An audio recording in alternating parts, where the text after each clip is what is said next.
Hey guys, today we're going to be learning the best beginner guitar riff, especially if you're into those high distortion sounds.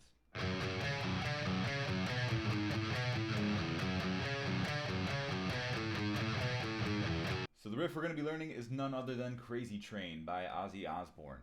So this riff is great. It only needs 2 strings. You don't have to shift your hand around the neck anywhere. It stays right in one spot. So let's get right into it. The very first note you're going to be playing is an F sharp, but you don't really need to know that. You just need to know it's 2nd fret on the 6th string like this. Cool. So we have 2nd fret here, and then it's going to go up to the 4th fret here. And then we're going to need our pinky to play the 5th fret.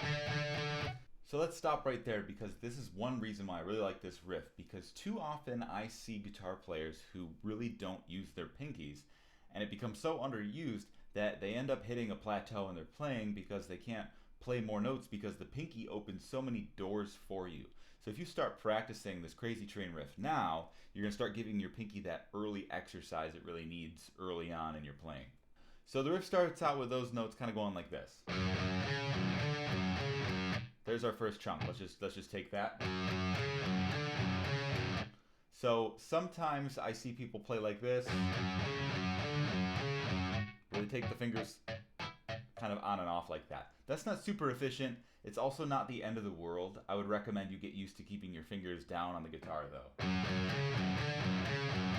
Because also, as you get more into your playing, if you keep your fingers down on the guitar, you're also going to be able to mute some of those other strings that you don't need. And when you're playing a lot of distortion, you can get a lot of extra noise kind of like that if you're not muting the strings down properly. So I'm going to talk through this part of this riff here. So 2, 2, 4, 2, 5, 2, 4, 2. So think to yourself, 2, 2, 4, 2, 5, 2, 4, 2. And I have the tab right here on screen as well for us to look at. So right here, we're going to switch our first finger onto the 5th string. So it's going to go 2, 5, 4, 5, 2, 5, 4, 0. And you can see that in the tab right here as well. So part 1 looks like this. Part 2, part 3. And we're pretty much done. Pretty much, a little bit more. So once you know all of that, part 1, 2, and 3, that whole thing is going to happen 3 times, and then we have to play a new part that kind of sounds like this. So see that? Did you catch that? 2, 2, 4, 2, 5, 2, 4, 2. So that part right there, that leads into the chords we play, which is just going to be a D chord, then into an E chord. And then it goes into the next riff, which is much more difficult, and I think I'll cover that one in a later lesson. Let me know in the comments below if you absolutely can't wait, and maybe I'll make the video a little earlier. So let's go back and recap the whole one phrase and see where we go from there.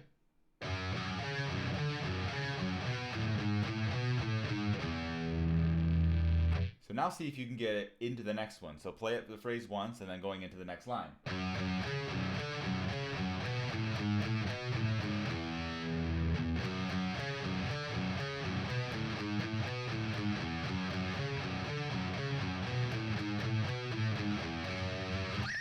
So if you do that, you're in pretty good shape. Let's talk about some things you might be struggling with.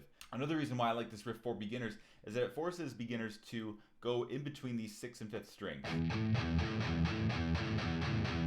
So you're going to be looking at your left hand probably to check out where your fingers are going. At some point, it's good to have it memorized. You know where the feel is. You don't have to stare at your left hand the whole time. But while that's happening, you need to be controlling where the pick is going. And so you might accidentally only play one string, kind of like that, because your pick doesn't quite know where it's at yet. You need to practice. So just practice slowly. Start off this slow if you need to. Then run through it once where you look at your picking hand like this. Then we do the next part, and the next part. So that's a really slow way to practice, and that's great for your left-hand synchronization.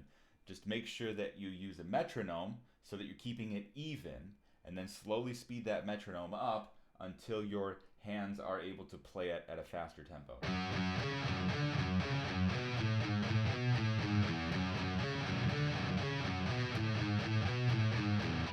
So when the riff ends, it has these two chords. So if you don't know, a D chord looks like this, and an E chord looks like this. So guys, that is it for the Crazy Train riff. It's a great beginner riff, and it's also a good warm-up for when you just pick up the guitar and need to get your fingers moving. You could even practice a nice 1 to 2 stretch and practice. It's always good to come up with different fingerings for things. I do encourage that you really learn it well with the 1, 3, 4 fingering to get that pinky really working, because if you start training your pinky now, more difficult songs later on are going to be that much easier for you. Let me know in the comments below what riff you want to see next. I'm trying really hard to stick to 3 videos per week, so that's a lot of opportunities for you guys to see some new stuff from me. If this video helped you out and you like this riff, make sure you hit that subscribe button so you keep getting all the notifications of the content I'll be posting. Thanks again for watching. That's all I have for now. I'll catch you guys on the next one.